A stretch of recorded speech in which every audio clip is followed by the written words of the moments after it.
peut pas fumer? C'est mauvais pour la santé. De toute manière, c'est rigoureusement interdit dans un endroit public, hein. Alors, dans une salle d'attente, encore moins. Ah, pourtant, on a toujours envie de fumer dans une salle d'attente, hein. C'est l'attente qui fait ça. Pourtant, il y a des moments où on a vraiment envie de fumer, hein. Fumer devient une sorte de nécessité vitale.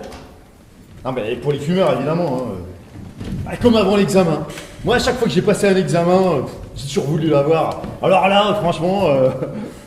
C'est bien. Taisez-vous maintenant. Comment? Gardez le silence.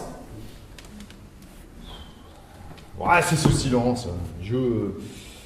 Quand j'étais enfant, mes parents avaient l'habitude de... Vous avez l'intention de nous parler de votre enfance? Pourquoi ça vous... Ce n'est pas la peine. Ah bah on peut plus parler alors. Et ça vous amuse de rester sans rien dire? Vous êtes animateur de discothèque ou quoi? Qu'est-ce qui vous prend de l'ouvrir comme ça?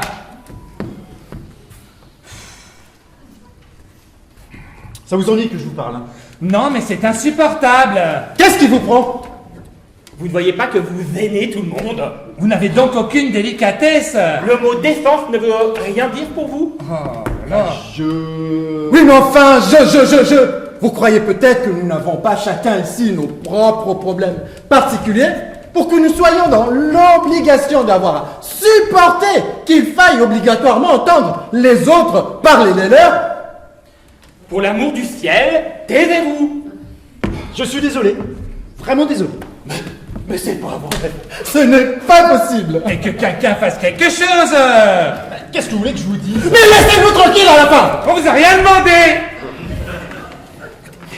Vous devez comprendre Oh. que nous sommes dans un lieu anonyme, impersonnel, et que le temps que nous y passons est comme suspendu, entre parenthèses si vous voulez.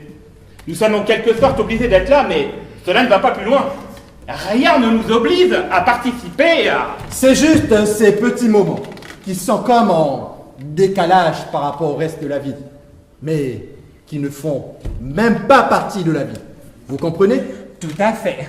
Nous sommes là, mais c'est juste le corps qui est là. Nous devons nous efforcer d'avoir l'esprit ailleurs, faire le vide en nous-mêmes. Parler nous ramène à nous. Vous comprenez? On ne doit pas parler. Ce n'est pas bien de parler. Parler est une chose en trop. Moi-même, ça me coûte de vous parler en ce moment. Je ne sais pas pourquoi, mais ça me coûte. Tout à fait.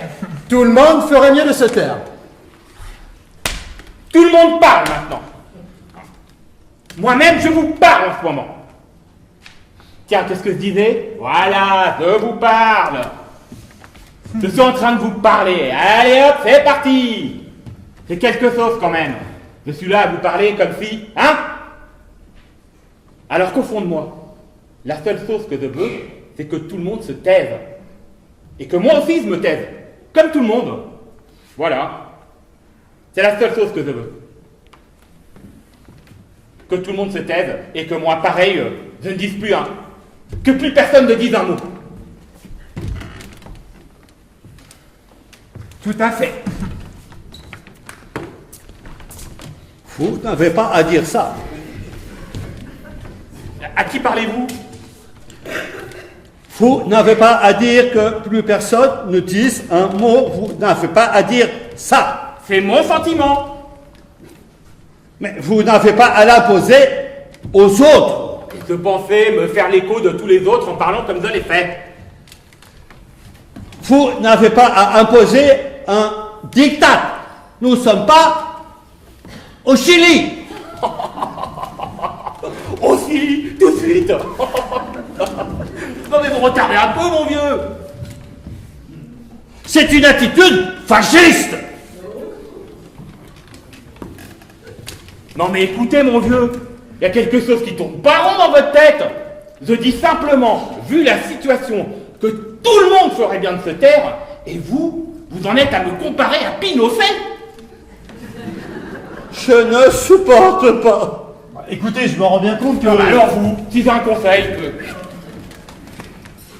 Intimidation fasciste. mais le fascisme n'a rien à voir là-dedans. Chacun est libre d'exprimer son opinion, il me semble. Si quelqu'un a quelque chose à dire, il est en droit d'attendre de la part des autres une écoute, comment dirais-je, attentive. Cela me paraît la moindre des choses. Vous voyez bien qu'on peut pas s'empêcher. Non! Soyez clair! Précis. Vous avez une fâcheuse tendance à rester dans le vague. C'est très agaçant à la fin. Vous nous forcez à finir vos phrases à votre place. Vous nous obligez à faire l'effort de concentration nécessaire pour essayer de deviner ce que vous avez bien voulu dire en commençant une phrase et en la terminant pas. Vous comprenez ce que je veux dire? Ce sont vos mots à vous. Vous en avez l'entière responsabilité. Vous devez les assumer du début jusqu'à la fin, et non pas lassement nous obliger à partager une idée à laquelle nous n'adhérons peut-être pas forcément, voire peut-être pas du tout, simplement en nous obligeant à terminer la phrase à votre place.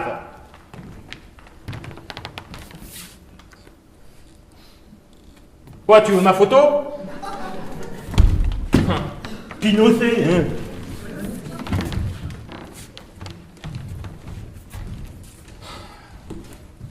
C'est un don que vous avez. Vraiment. Faire fuir les gens dès que vous ouvrez la bouche. Non, non, ne dites rien. C'est un don. Vous savez, tout le monde a un don dans la vie. Bah vous, c'est celui de provoquer un recul instinctif.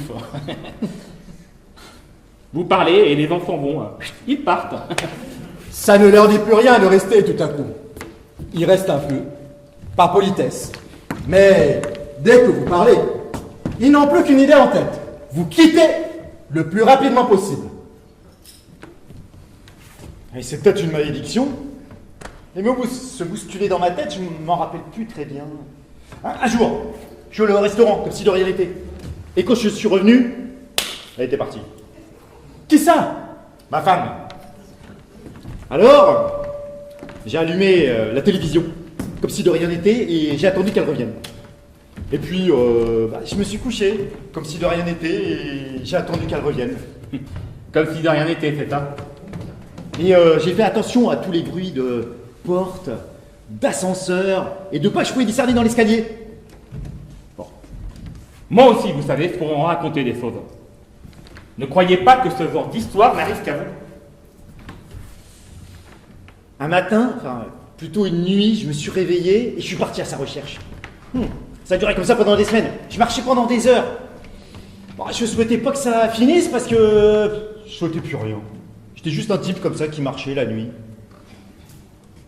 Mais on échappe, vous savez, on échappe à la douleur, je sais pas comment. Enfin, je veux dire, au bout d'un moment, elle vous laisse tranquille comme si vous ne l'intéressiez plus. Mais il y a quelque chose quand même après la douleur. J'ai commencé à ressentir des trucs un peu bizarres, là, des sortes de dilatation, d'éclatement, mais lent et doux. Un peu comme les bulles de savon.